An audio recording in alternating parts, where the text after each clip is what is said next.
Well, welcome back to our study on Mark's Gospel. Today we are in Mark 8, verses 22 through 9:1. This is one of those times where the chapter and verse numbers don't really line up very well to the stories themselves. And so this last section ends in 9:1. We start off with Jesus healing a blind man. Now, Jesus is, has already healed a deaf man, and he has healed the deaf man through saliva, which many, I'm sure, are grossed out by. Here again, Jesus uses saliva to heal the blind man. Just like with the deaf man, he pulls the man away from the village, heals the man, and sends the man on his way away from the eyes of the crowd. So there's a lot of similarity between what Jesus does here, healing the blind, to what he did healing the deaf. There is a difference. The major difference is that it takes Jesus 2 attempts to heal this man. The first time Jesus touches him, the man says, "I see people, but the only reason I can distinguish people from trees is the people move. The trees don't." The idea that he can see, he's gone from absolutely zero vision to seeing, but seeing blurrily. But Jesus says that's not good enough. I'm going to help you see perfectly.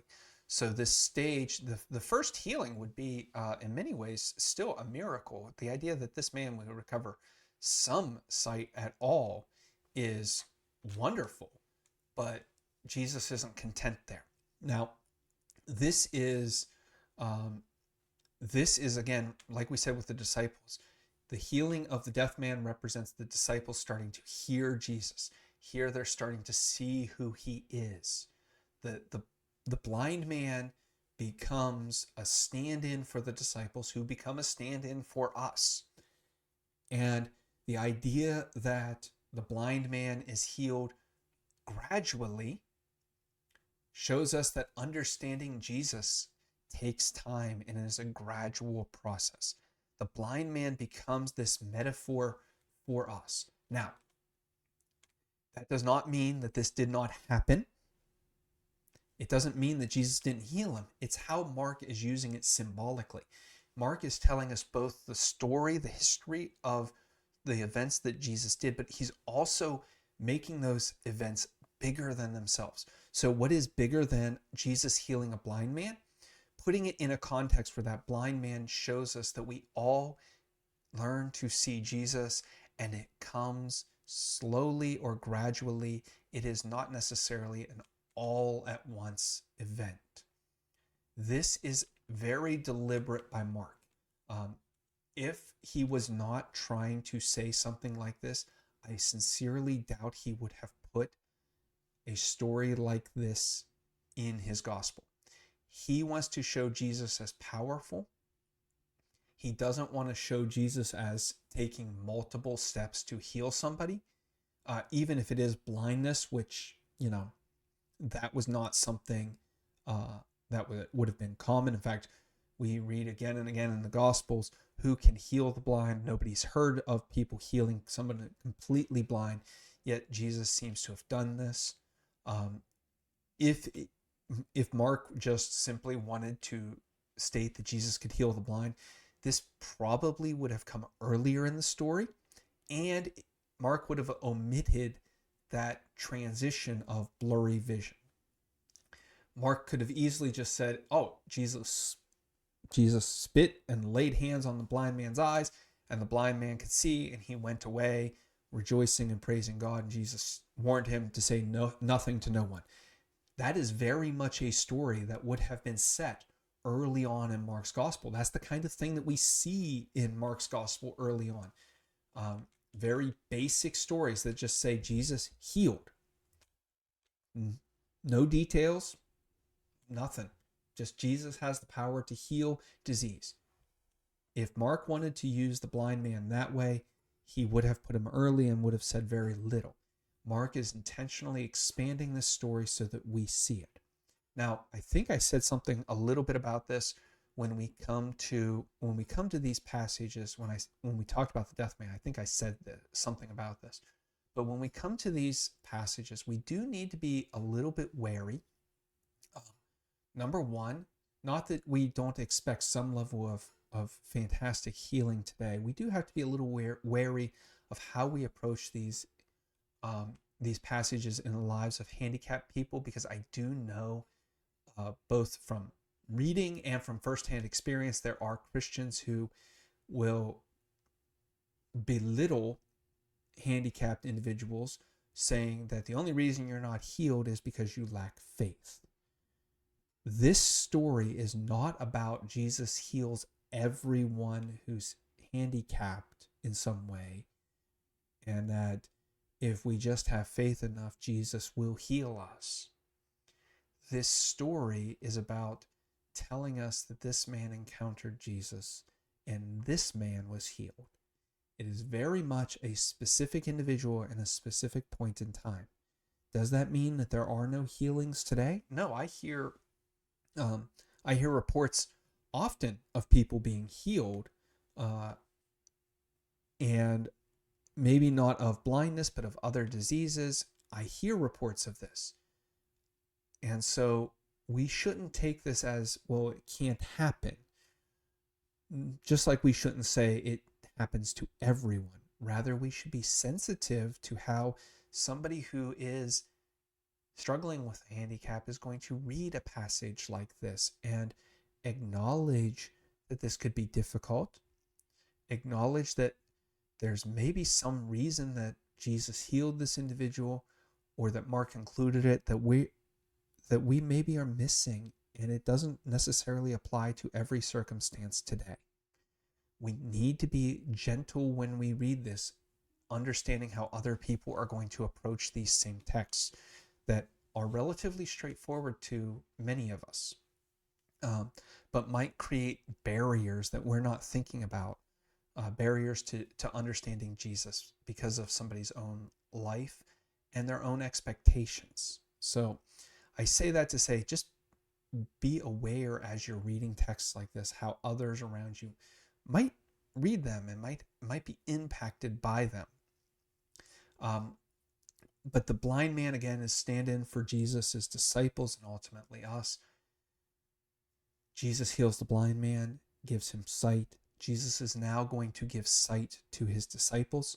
The sight is going to come as Jesus asks, "Who do you think I am?" So when we saw in chapter 6, Herod is introduced, there's the question of who is Jesus? And we get Herod's answer, that he's a specter meant to haunt Herod. The crowd's answers that he's a prophet. He's maybe the prophet, the Elijah prophet who's supposed to come before the Messiah.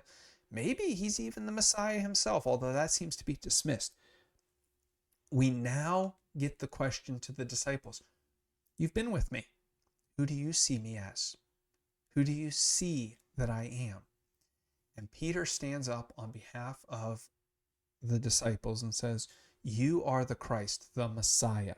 That is the anointed one, this coming king who is going to lead our people into freedom and restore the monarchy of Israel. They've got it at least partially right. They are like the blind man who can see the trees and the people and kind of distinguish them, but they don't see clearly. They have this understanding. They're on the right track. They know he's the Messiah. But are they now seeing him the right way? We finally have this culmination passage where we understand who Mark thinks Jesus is, who the disciples think Jesus is, and if you're paying attention, who you now think Jesus is. He is the coming Messiah, the coming anointed one, the King, who is going to lead his people to victory. You see the trees, you see the people, but they're blurry. And the only reason you can distinguish one from the other is the people move. That's the story of the blind man being put right in front of this. Because now the blind man serves to show where the disciples are in their healing. And Jesus is going to take that up and he's going to start teaching them. And he does this first by changing the title. He's not the Messiah. He's not the Christ to them. he starts teaching them the Son of Man, the Son of Adam, this human individual from Daniel 7, is going to take on power and authority, be given God's throne. This is who Jesus is. Yeah, you're right that he's the Messiah. Yeah, you're right that he's the anointed one. But he's also this Son of Adam figure from Daniel 7, who he likes better. And he's going to start unpacking who that is and what that means for him to be, what it means for him to be this character. And he starts it out with, he's going to be killed, rejected and killed, and rise after 3 days or on the third day.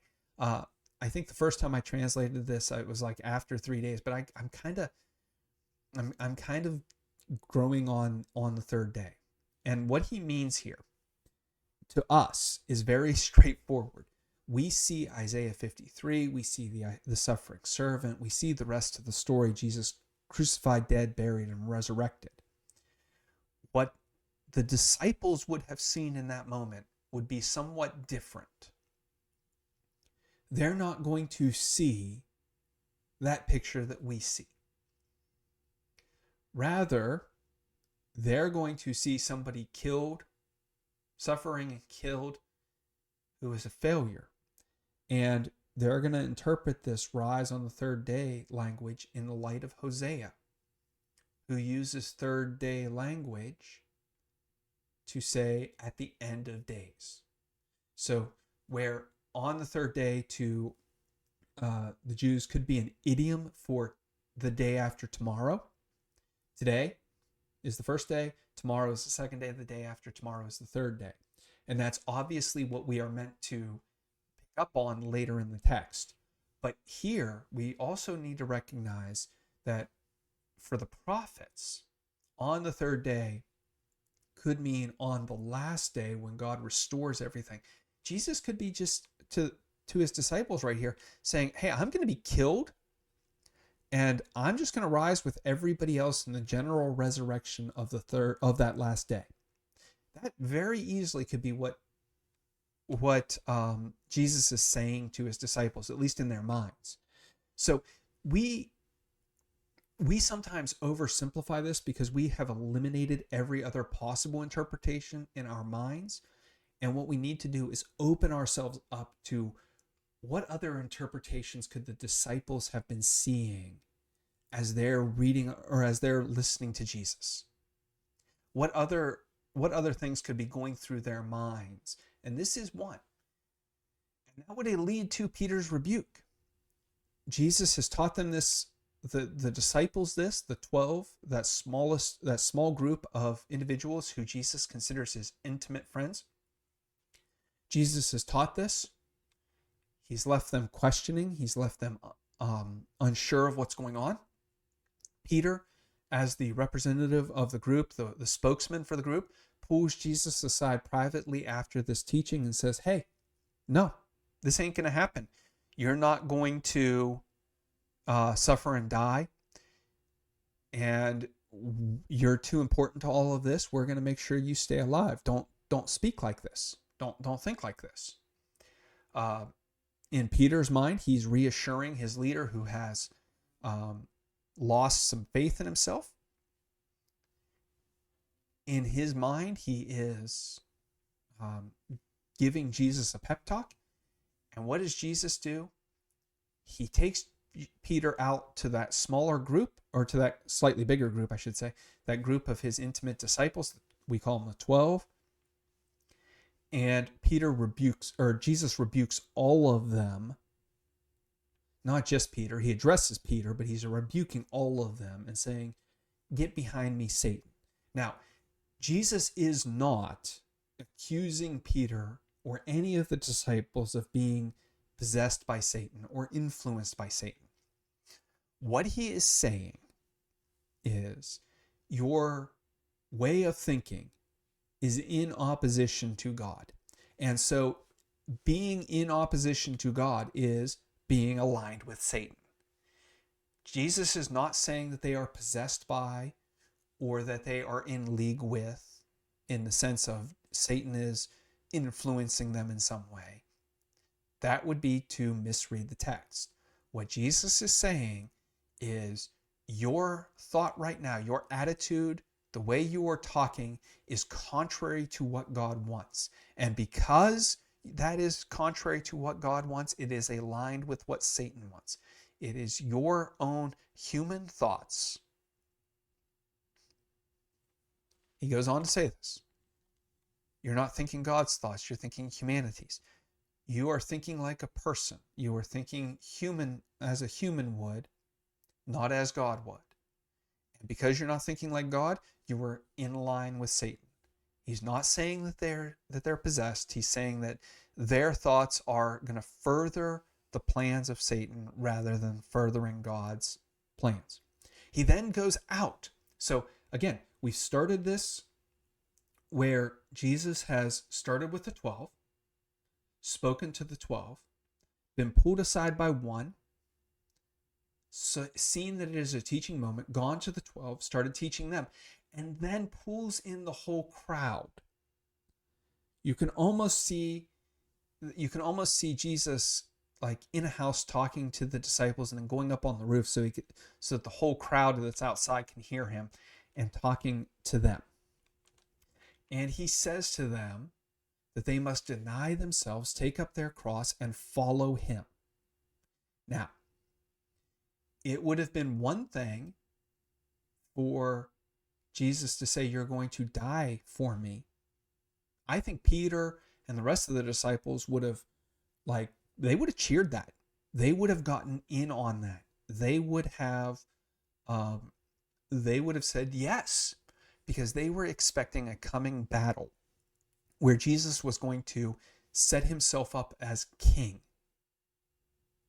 That's what they expected. That's what Peter is saying when he says, you are the Christ, the Messiah, the Anointed One. You are the coming king. We are going to restore the fortunes of Israel. We are going to rebuild the political kingdom of Israel, and you're going to be the head of it. That's what Peter's saying.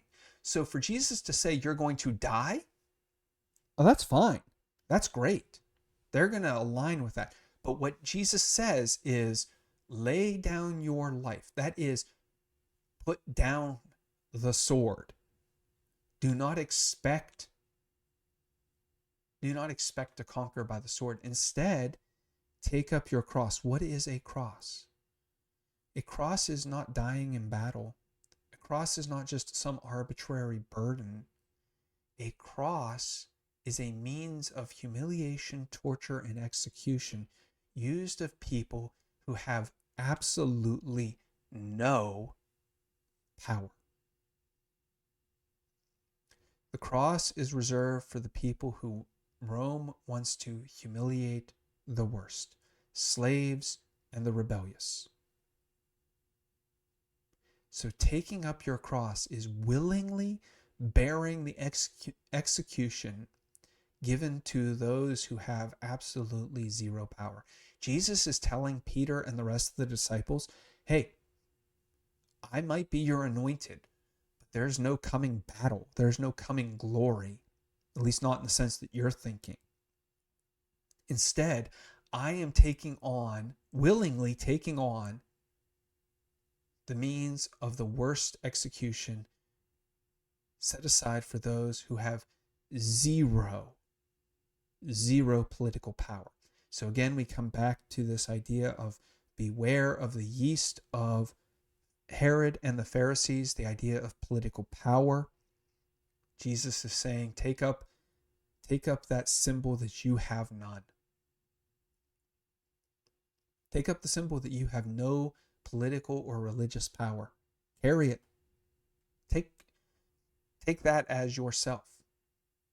This is a profound rewriting of the disciples' expectations.